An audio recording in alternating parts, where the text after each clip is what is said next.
45% of highway fatalities happen between Memorial Day and Labor Day weekends, according to the Montana Highway Patrol. And one of their main priorities this summer is educating drivers on how to stay safe. Lauren Heiser rode along with one of their troopers to learn more about the challenges they face every day and how you can help make the Treasure State a safer place.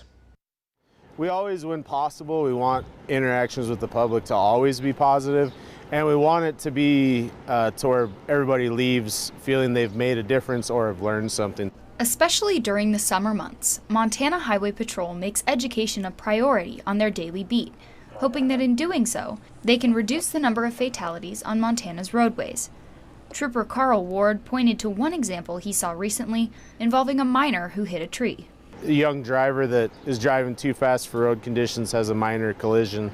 Getting them to understand that although today they were lucky with the events that happened, it could have gone a totally different direction, and getting them to understand what is more common in those events versus what maybe happened with them.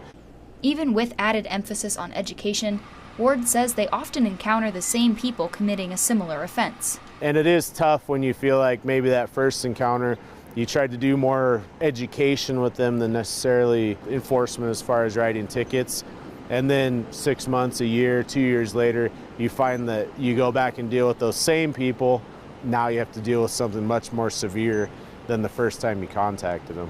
But Ward adds that you'll never get a warning from him for not wearing your seatbelt or driving recklessly with a child in your vehicle. You know, you have some kind of enforcement, tickets, warnings, anything like that. They feel that, you know, they were treated fairly, they've learned something, and we can feel like we're making a positive difference with the community and the motoring public.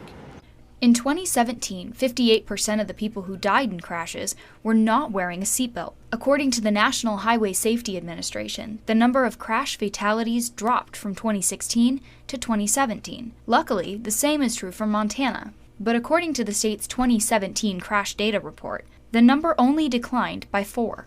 Law enforcement officers say there's still a ton of work to be done. In Missoula, Lauren Heiser, MTN News. And Ward also encourages people to be cautious when they see troopers on the side of the road, slow down gradually and then move over. He says staying calm and focused on the road is vital to keeping officers and yourselves safe.